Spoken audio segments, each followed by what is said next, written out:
using this granulator so that we could get the particulate size down to a level where we could use it as aggregate in our trashcrete. But this machine makes a lot of noise and takes a long time. Finally was able to get for this machine a screen, which you can see now. I've installed it there. So that screen is what we're using to get the material to be fine. But working out the procedure, it turns out that what we have to do is shred the raw plastic once and do that without the screen. So I got to take these pins out and drop the screen, and then when I have the shred, then I have to put the screen back on, which means cleaning out the machine or it won't go on properly, and then stand here, and it's about a rate of 1 handful every 15 seconds, otherwise it jams. So 1, 2, 3, 4, 1005, 1006, 7, 8, 9, 10, 11, 12. I'll try at 12, we'll see. So if I just start jumping it in, which would be my tendency because time is money, it's going to jam. And you can feel it start to shake as it's pushing it through the screen to get to this fine level here. So that's what we want to avoid. And the reason that we think this machine broke, why the shaft broke on this machine twice, is because we would load the precious plastics machine with the screen on. You can see the screen down there. And then it would create too much torque and jam, and then it broke the shaft. So now what we're doing is saying, all right, I will sacrifice time and I will shred once without the screen, and then, and only then, will I slowly do my second shred with the screen. And you get tempted to really push it because you get impatient, but you can't get impatient with it. You simply can't. If you want to do that, you just have to be patient. And I'm going to show you what it looks like when it jams by overloading it. So now if I was doing a rate that was faster, I think, oh great, I'm really cooking now. I'm able to do my shred. And you start getting careless, and eventually this thing's going to seize up. So let's see how we push it. I'm tempted to just dump the whole thing in there. Certainly can't do that. It's beginning to shake now, so I have a feeling it's going to jam in a second.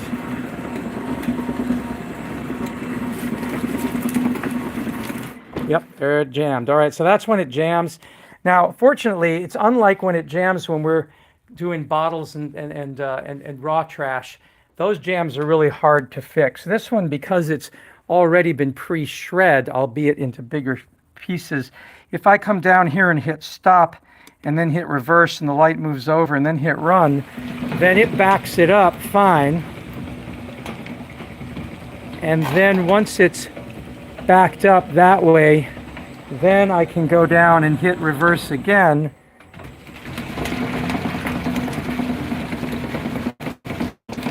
And let's see if it doesn't jam.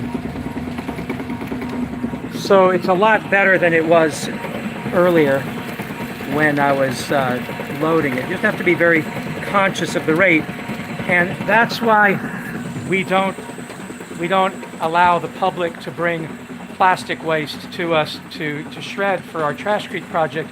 We do allow people to bring bottles because our glass crusher that makes the glass cullet sand that we use in the Trashcrete is very robust. It's a hammer mill, and it just shatters the glass, and you can put it in one bottle after another. It's rare to jam that machine, but the plastic is a whole nother beast, and it's a lot more dangerous, and we don't want anybody to be getting something caught in there. So we don't allow that. We do our own plastic only because we got to spend the time, and it's usually me, doing the shred. So you got to devote every week about an hour to getting this done. It's not that bad. And the other thing is, when I'm done, oh, it jammed again. There we go. So let's go and hit stop there and hit reverse and hit run. Let it back up. All right. And then hit reverse again. And here we go. And it's going down again. So also, I vacuum up anything that gets in the way. So I'll be coming in here and going and vacuuming up.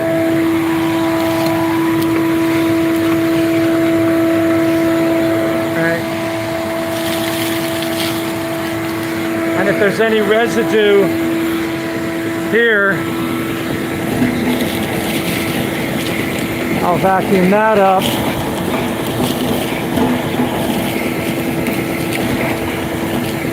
And then you might wonder, okay, so what do you do with the stuff? Oh, some more deliveries. Excellent, thank you.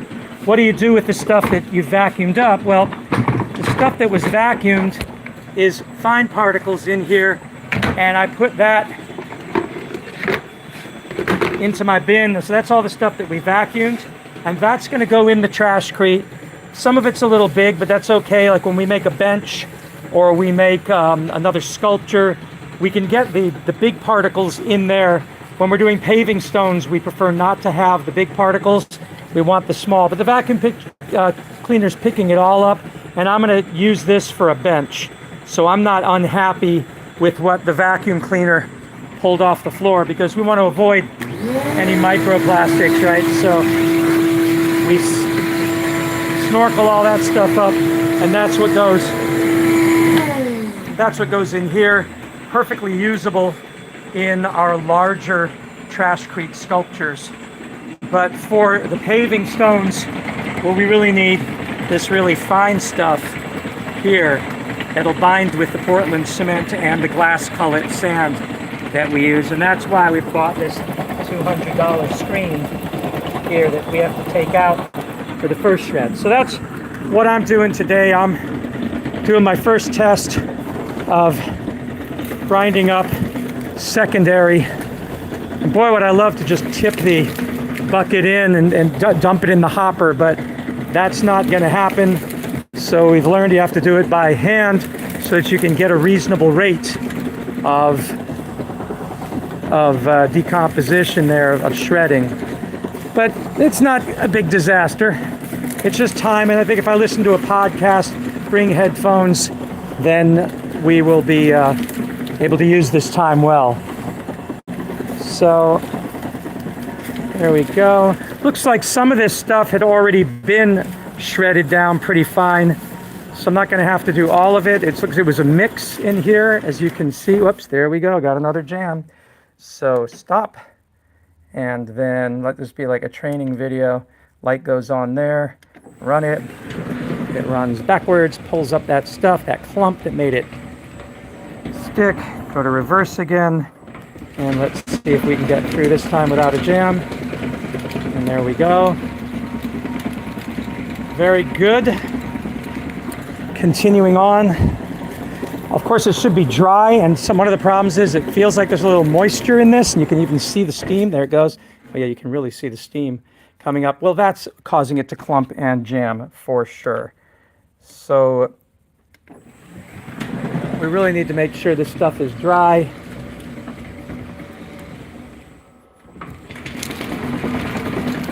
Or it clumps up. And